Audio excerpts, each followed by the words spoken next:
विधान परिषदेच्या 9 जागा मे महिन्यामध्ये रिक्त होणार आहेत। यात माजी मुख्यमंत्री उद्धव ठाकरे हे सुद्धा आहेत। ठाकरे यांचा विधान परिषदेच्या सदस्यत्वाचा कार्यकाळ 13 मे 2026 रोजी संपणार आहे आणि त्यामुळे उद्धव ठाकरे पुन्हा एकदा विधान परिषदेच्या निवडणुकीमध्ये उतरणार आहेत अशी शक्यता आहे। मात्र यावेळी त्यांना निवडून येण्यासाठी मोठ्या आव्हानांचा सामना करावा लागणार आहे। उद्धव ठाकरे पुन्हा परिषदेवरती जाणार। संख्याबळाच्या कमतरतेने मवियाची कोंडी। मवियात तडजोड करणार कोण?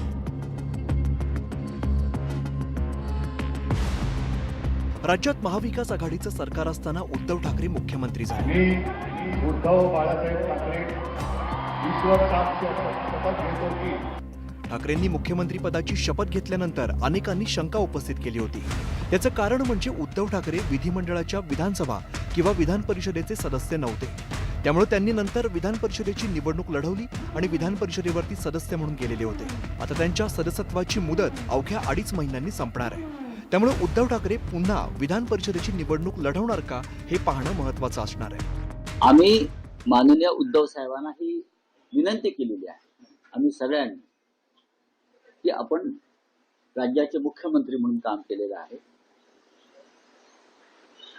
आणि त्या विधिमंडळामध्ये आपण पुन्हा जाणं हे राज्यासाठी आणि जनतेसाठी आवश्यक आहे। हे आम्ही त्यांना विनंती केली, त्यांनी जावं अशी आमची सगळ्यांची इच्छा आहे। उद्धव ठाकरे हे पहिले विधान परिषदेत गेले, मुख्यमंत्री झाले, परंतु आता त्यांनाही कोणतीही निवडणूक आता तर लढवता येणार नाही किंवा मध्ये कोणती निवडणूक नाही, म्हणून जर जायचंच असेल तर विधानसभा मागचं दार ज्याला म्हणतात तोच एकमेव पर्याय त्यांच्या समोर आहे आणि मला वाटतं ते पुन्हा विधान परिषदेमध्ये जातील। संख्याबळाचं जे काही आहे गणित, इतर लोकांनी जर त्यांना पाठिंबा दिला तर ते विधान परिषदेवर आमदार सुद्धा होतील। 2020 मध्ये उद्धव ठाकरेंसह 9 जण विधान परिषदेवरती बिनविरोध निवडून गेले। उद्धव ठाकरे मुख्यमंत्री असल्याने विधान परिषदेच्या निवडणुकीत त्यांना अडचण आली नाही। आता मात्र परिस्थिती पूर्णपणे वेगळी आहे। जर उद्धव ठाकरे यांनी विधान परिषद पुन्हा लढवली तर यावेळेला त्यांच्यासमोर संख्याबळाची समस्या उद्भवू शकते।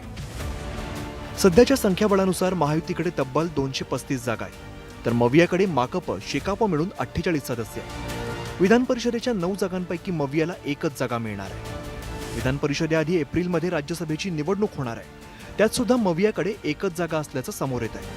अशातच मवियामधील एका पक्षाला राज्यसभेची जागा दिली तर परिषदेची एक जागा दुसऱ्या पक्षाला द्यावी लागणार आहे। राज्यसभेसाठी राष्ट्रवादी शरद पवार पक्ष आणि काँग्रेसला पाठिंबा दिल्यास उद्धव ठाकरेंचा विधान परिषदेवरती जाण्याचा मार्ग सुकर होऊ शकतो। मात्र विधान परिषदेसाठी मविया उमेदवार उद्धव ठाकरे असणार की आणखीन कोण हे सुद्धा पाहावं लागणार आहे। बघा, एकमेकांना मदत महाविकास आघाडी करावीच लागेल, एकमेकांना मदत करावीच लागेल। महाविकास आघाडीमध्ये काँग्रेस, राष्ट्रवादी काँग्रेस, शरद पवार आणि आमची शिवसेना आहे बाळासाहेब ठाकरे।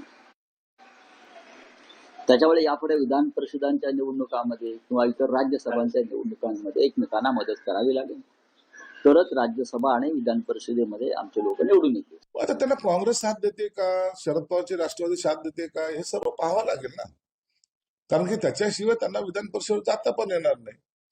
म्हणून आता त्यांना साथ देणारे कोण कोण राहतील याच्यावर त्यांचं जाणं हे निर्भर असेल।